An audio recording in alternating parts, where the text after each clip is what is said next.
My name is Betty, and I was a nurse in an American hospital in the early 1950s. There are a lot of things people remember about that time, but what I remember most is the summer the polio cases came in. At first, it didn't seem like much. A few children with fevers, headaches, tiredness. Parents trying to stay calm, telling themselves it was nothing serious. But then more arrived, and more. And before long, the ward wasn't quiet anymore. It was full of children who could no longer move the way they used to, full of parents watching every breath as if they could hold it steady just by being there. Polio wasn't loud when it took hold. It was quiet. That was the frightening part. A child could be fine 1 week, running outside, laughing, full of life. And then suddenly they were in a hospital bed, unable to lift an arm, unable to sit up, sometimes unable to breathe properly. That's when we brought in the machines, the iron lungs. I remember the first time I stood beside one. It didn't look like something meant to help a child. It looked like a piece of factory equipment, a long metal cylinder with only the head visible, the body sealed inside, and then it would begin. A steady mechanical rhythm, pulling air in, letting it out, again and again. Breathing for them, because their bodies couldn't do it anymore.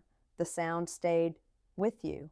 You could hear it across the ward. You learned to work around it, to think around it, to care for the child inside it, while trying to make the whole situation feel less frightening than it really was. We didn't have the technology people rely on now. No monitors, no alarms telling you something was wrong. You had to see it. You had to notice the change in color, the shift in breathing, the small signs that told you something was slipping.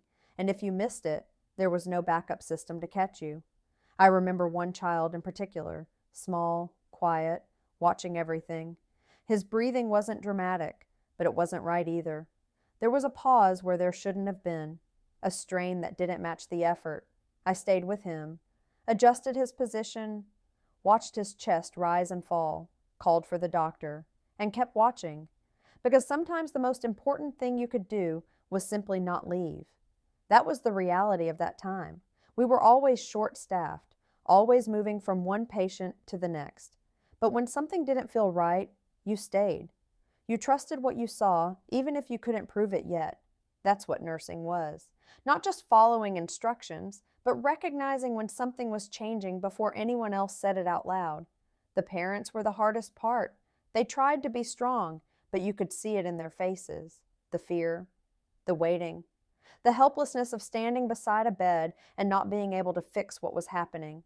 Sometimes all we could do was explain what we were doing, speak calmly, keep our voices steady. Because if we lost that, everything else would follow. Eventually, things began to change. Research moved forward. People started talking about a vaccine. There was hope, but at the time, we were still in it, still working through each day, each shift, each patient, doing what we could with what we had.